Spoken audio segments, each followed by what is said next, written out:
Okay, let's get this show on the road. Welcome to Just One More Thing. I'm your host, Janessa. This is a podcast about knitting and crafting, and I'm so glad you were able to stop by and spend some of your knitting time with me today. Welcome to any new viewers. I hope you really enjoyed the episode enough to want to come back and watch some more next week, or maybe even check out some of the back episodes. So, I have finished objects, plural. I'm so excited that I finished more than just one thing. The name of the podcast is Just One More Thing, so it should be more than one thing a week that I finish, right? But no, it never is. Except for this week, because I was a very good knitter. I forced myself to do something I didn't want to do, and that means I got things done. I didn't do any procrastinating. So the first one, if I can get most of it on the screen.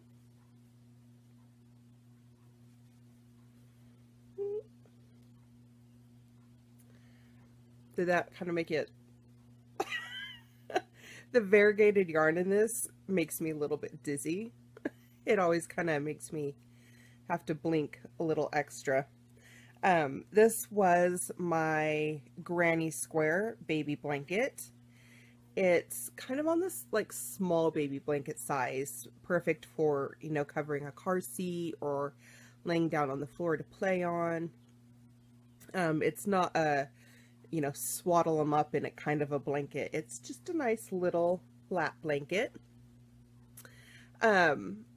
And it's just one big granny square all the way around. I just keep going instead of doing lots of little granny squares and joining them together. This is for the prayer shawl ministry that I knit for. We were in desperate need of some boy-friendly blankets, baby items. So I thought this would be a fun, kind of gender-neutral one. The yarns that I used, this one here in the middle, the variegated one, was from Michaels. It's their Loops and Threads yarn. I'm afraid I don't know what the colorway was. I honestly don't know if it mentioned. I think they're just numbered, to be quite honest. I could be wrong. The red is from Red Heart, and it was a berry color. I think it was their Red Heart, the one like that has the American Red Cross stuff on it, was on the label. And then this purple here on the edge is a Lion brand, their Vanna White series, I think is what it was from. Basically, and I'll get to it a little bit later, but I'm frogging an old project, and this was some yarn that was in that, so it went well like with the purple that's in the variegated and the red that's in the variegated. These two colors I thought kind of brought those out and went really well with it. For the edging, I did just a scallop edge. Basically, like, I did a single, 3 doubles, and a single, and that's of course American crochet terms, and then a chain one in between to do the edging. So nothing too fancy, just pretty simple little crochet baby blanket. So that was finished object number 1. Finished object number 2 was the thing that I said you would never see again because I would put it off forever because I hated knitting sleeves one at a time. Yay! Emerson's Blacklight Sweater is done. It still could use a... It looks wrinkled. Maybe it's just the way I had it folded up. Maybe it's just the yarn. I don't know. So, I'm gonna throw, maybe, if I can get technology to work for me, I'm gonna throw a picture of him up here wearing it. This was unblocked. He just could not wait to put it on. So you can see it fits pretty well. When he put it on, the sleeves were a tad on the short side, so I kind of stretched them out when I blocked them. Overall, I'm really happy with the sweater. I think it came out really nice. It's very, very green. In that picture, he almost blends into the background. It's so green. I'm kind of thinking that if I ever knit one of these for myself, instead of the garter ridge down the length of the sleeve, I might do like a moss stitch or something a little bit more decorative.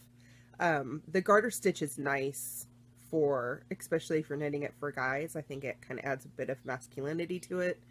I'm not a huge fan of how it would look on, I don't know, maybe it would look fine, but I would want to do something a little more interesting down the edge of the sleeve. That's the nice thing about the pattern. It's free. It's Tin Can Knits is the designer. And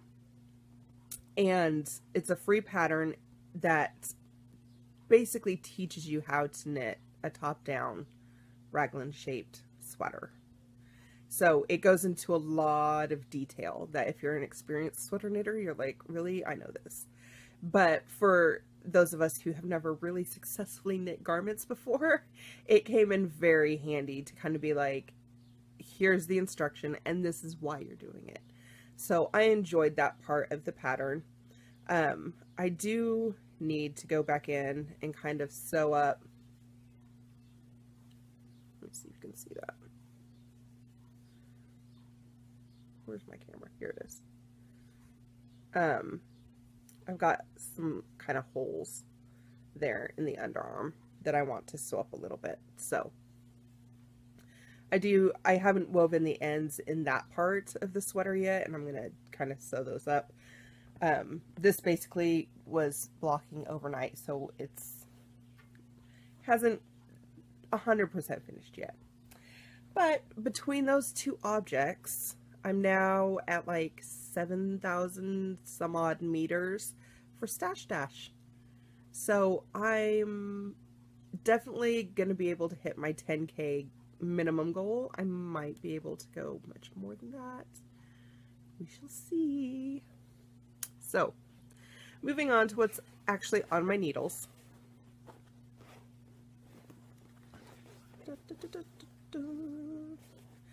My Free or Fade shawl.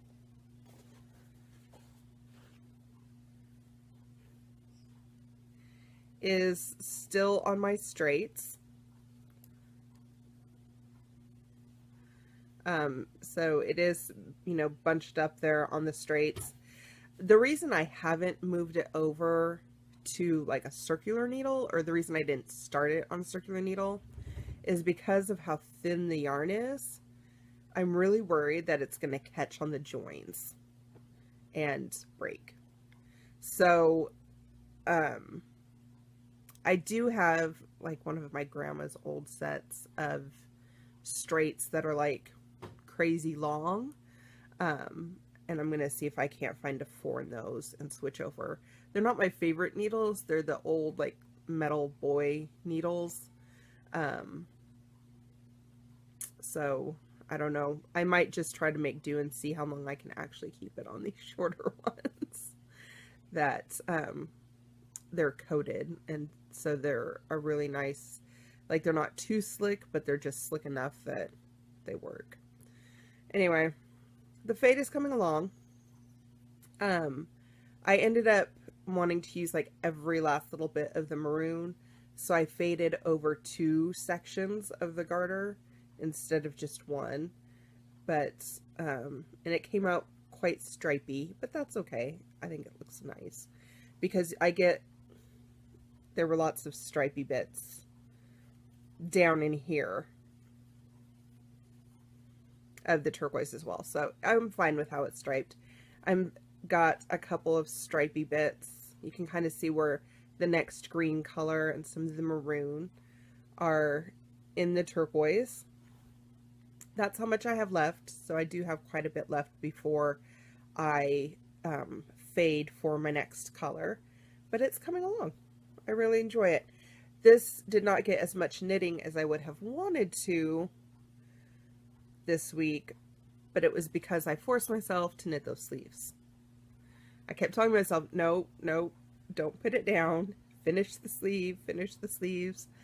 So this is going to get a lot more knitting over the coming couple of weeks, because I can kind of make it priority number one now that the sweater's done.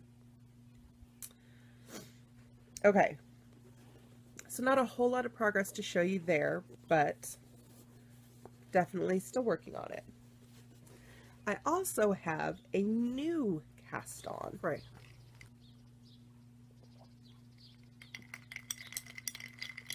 Clinky clinkies. I'm drinking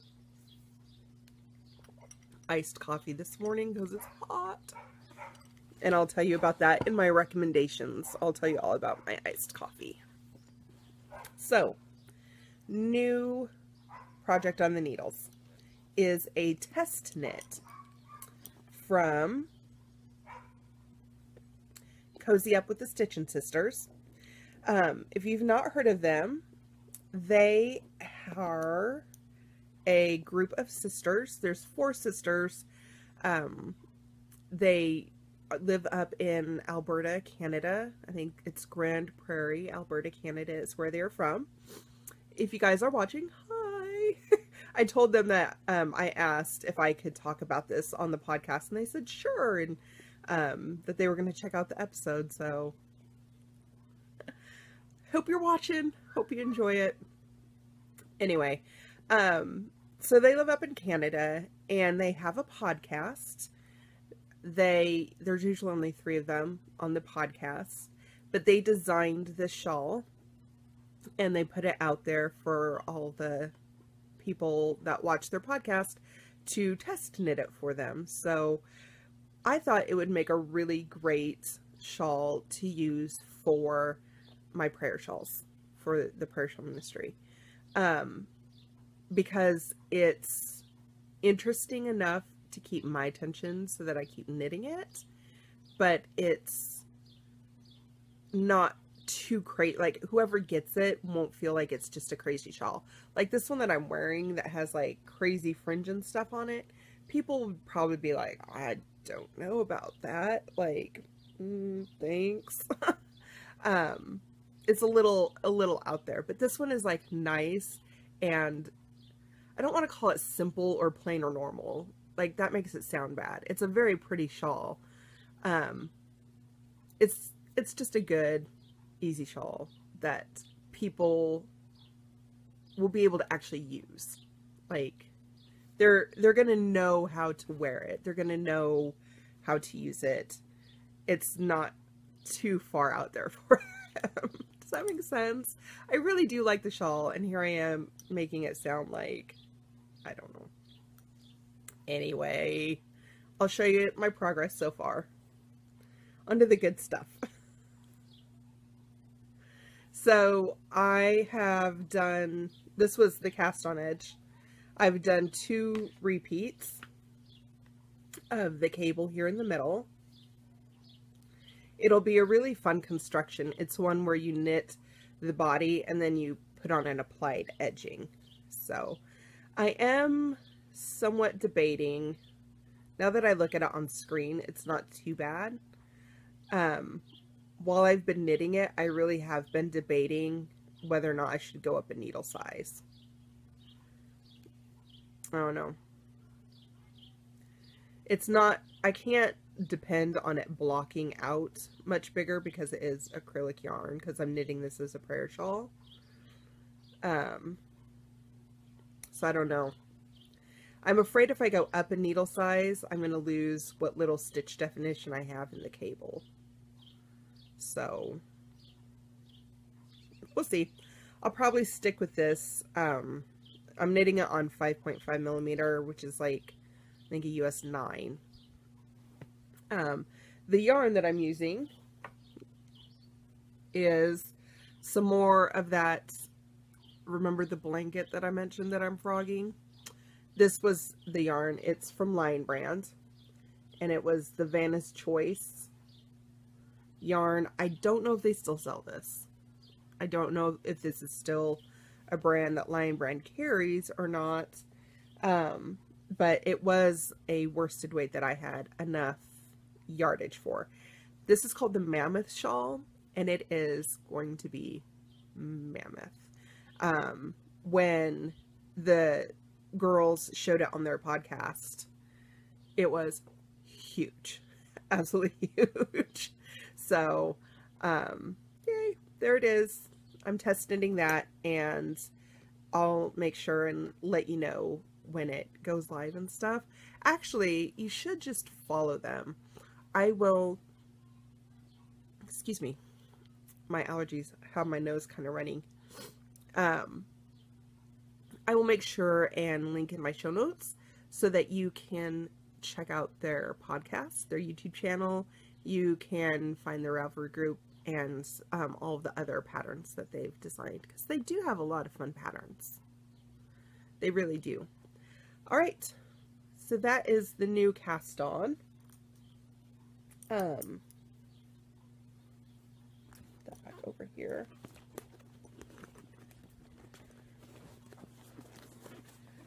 And now we're going to talk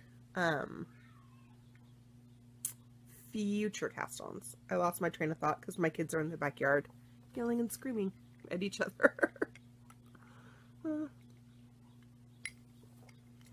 They're having one of those days where they've remembered that they're siblings and they're not supposed to get along or something like that. They're having one of those let's drive mommy crazy days. Let's put it that way. Okay, so find my train of thought again.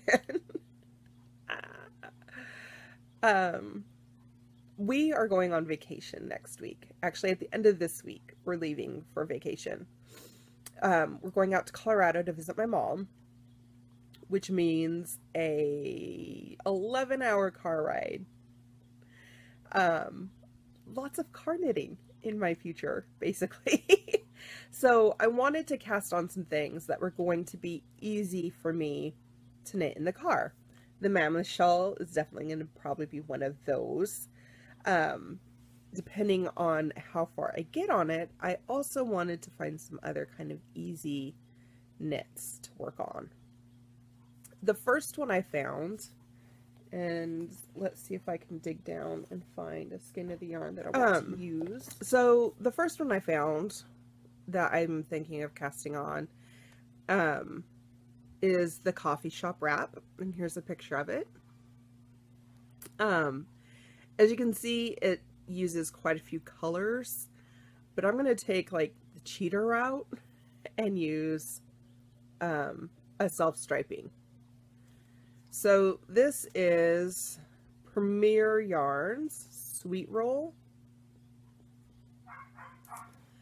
I believe this is from, I'm trying to see if there's a store name on it. And I cannot read for the life of me. I think it's Joanne Fabric is who sells this. I'm not 100% sure. It's either them or Hobby Lobby. I don't actually buy, we have the yarn kind of donated to our group, so I don't actually buy the yarn. I just pick out the yarn that's donated to us. And yeah, I'm pretty sure that this is Hobby Lobby or Joann's would be one of the two places to get that. So I'm thinking that'll make a good coffee shop wrap. And just kind of let the striping do its thing and then keep to the pattern, the textures and stuff in that pattern. So that's future knitting number one. It might get cast on this week, it might not. I don't know how much of a cast on night is spree I'm going to go on. The other one that I want to cast on, I was watching Christy Glass Knits. She has a YouTube channel where she interviews lots of very interesting yarn industry people, and she was interviewing Gail Zucker, and Gail is one of the authors of this book, Drop Dead Easy Knits. And some of the patterns that she showed, I was like, oh, like that would make a good, oh, I could do that one. Oh, like basically there was 5 or 6 patterns that she talked about that I decided I needed to have. It was enough patterns that I needed to have the book. It was worth buying the book. And this one, I can't see. This one that she's wearing here on the cover is called the Glamour Wrap. And it is, if I can find it,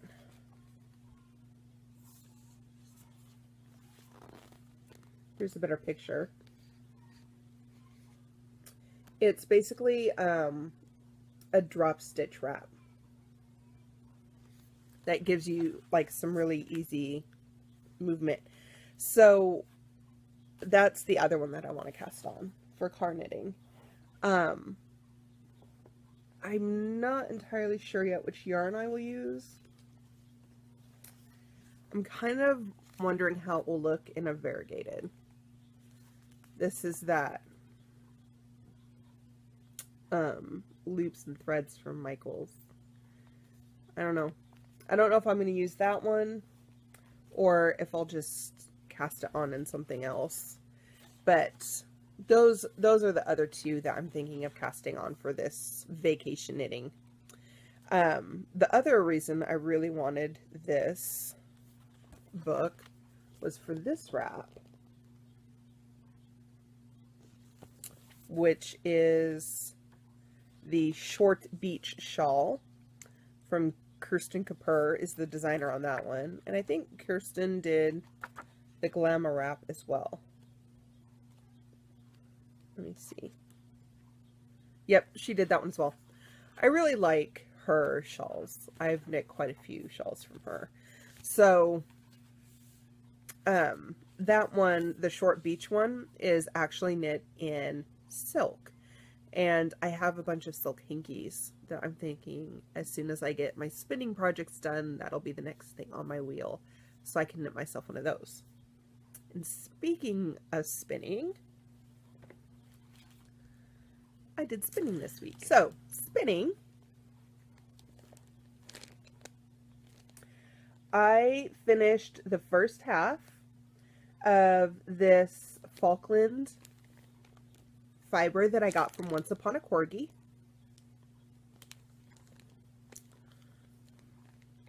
And it is this lovely white fiber with speckles of grayish blue and kind of a greenish color. And I absolutely love how it's spinning up. It's really nice and light. I'm going to 2-ply. That's really hard to see. Over here, we'll do it over my forehead. So fairly thin-ish on the on what the 2-ply will probably end up looking like. A fingering weight for sure. So that one's halfway done.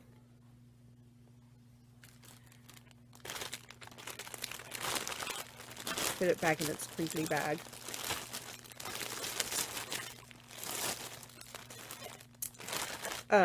Oh, the way that I spun this, I basically took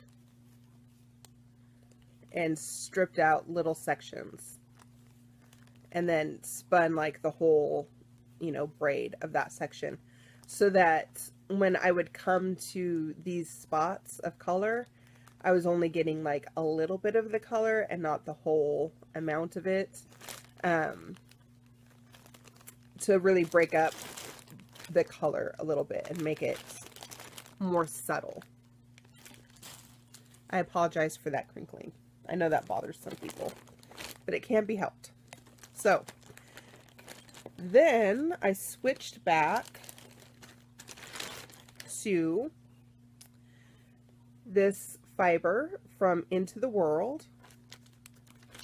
I cannot begin to even try and pronounce the name. So there's the tag on that. If you go way back in your memory, you might remember me showing you the first half that I finished.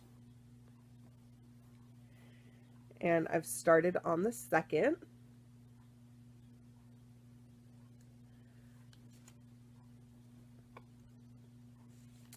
So what I'm doing with this, I basically took the braid and I split it in half. And on the first one, I started with this really gray section and ended on the brown. And on the second half that I'm doing, I started on the mostly brown section and will end with the dark gray. So when I ply, it will be the gray against the brown. Like basically I'll have opposites. So it'll make a really nice marled two ply. And again, show you kind of this one's been resting for so long. So I'll two ply it like that. So spinning project's nearly done. Almost there. I want to go ahead and get both of these done because they'll really kick up my yardage for Stash Dash. And if you don't know what Stash Dash is, I kind of explained it back at the beginning of the summer. It's the Knit Girls, Leslie and Laura, their podcast. They basically do a spin, like a make-along, let's call it, in the summer where you kind of race against yourself. You set yourself a goal of how many meters that you can knit, crochet, spin, weave, whatever during the summer to reduce your stash. Stash Dash. So I'm participating in that. It's all made up points on the internet. Like, I think they give away some prizes, but it's mostly just the satisfaction of knowing that you finally used up some of the yarn in your stash. That is all I am working on currently. So that's kind of all the knitting content. I do have some recommendations for you this week, though. As I mentioned, I am drinking iced coffee today. My first recommendation is a metal straw. So, my kids love to drink out of straws. I like to drink out of straws, especially like for iced things. And for, tea, like iced tea and stuff, sodas. And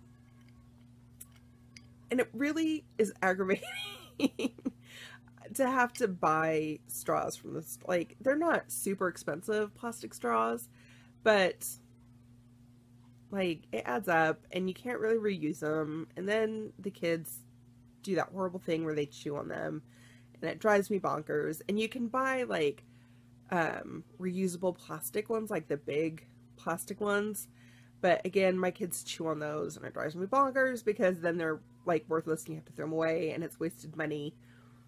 All those reasons, I ended up investing in a set of metal straws. I got mine from Norwex, which is like a party plan company.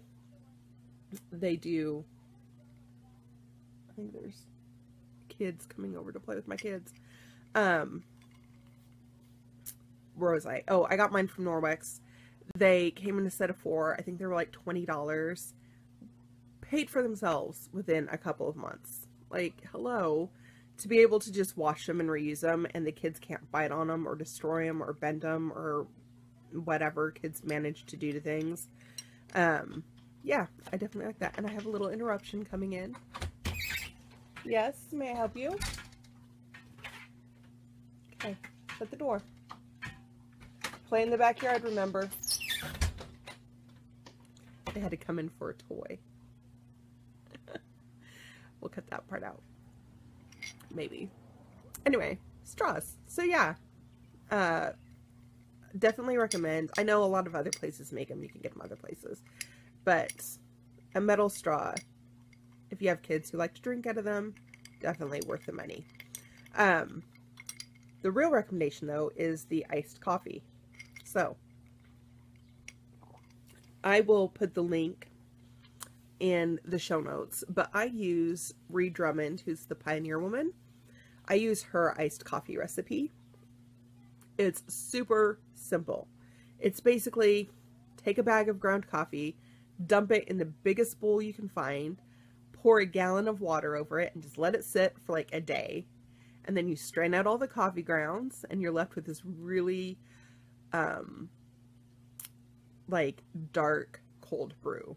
It's almost like, it's not quite coffee extract, but it's definitely like, you're going to have to water it down just a little bit. So then after you've made this big jug of coffee, I just keep it in the fridge. I pour, like, this is a regular glass. I pour, like, put in all my ice, and I pour the coffee up to about here, and then I water it down to about there.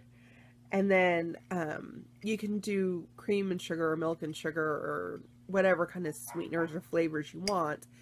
But I find the easiest is to get sweetened condensed milk. And I just keep it, I open up a can and I keep it in the fridge. And I take like a little teaspoonful and I stir it in. And it's the perfect amount of cream plus sugar. It's like you don't end up with sugar on the bottom of your glass or anything gross like that. It all like mixes in really well. So yay, iced coffee. And it's super simple. And for the amount that you would pay going to Starbucks and getting them, like a big tall one at Starbucks is like what, $6, something like that. I think I made a couple weeks worth of drinks for $7. Yeah. Go make your own iced coffee. It is so worth it. It's not calorie free when you put the sweetened condensed milk in there, but you know, it's good. So, I mentioned a couple times during the podcast that we are traveling out to Colorado to see my mom. We're going to be there for a whole week. And so this means next week's episode is going to be on location. And it's going to be at least a day late. I usually record on Tuesdays and have them up at some point during the day on Tuesday. Sometimes it's late. Next Tuesday is the 4th of July, which is a holiday here in the States. So I'm not gonna, like, we're gonna be busy on that day, and there's gonna be lots of people at Mom's house. So I'm not gonna be able to record on Tuesday. That's just not gonna happen. Wednesday, I'm kind of playing around with the idea of taking a trip down to Denver and visiting Fancy Tiger on Wednesday. So I want to get some video from there.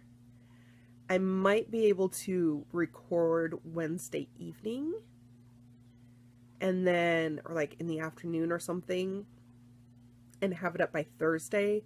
So watch for the next episode, like late Wednesday, sometime Thursday.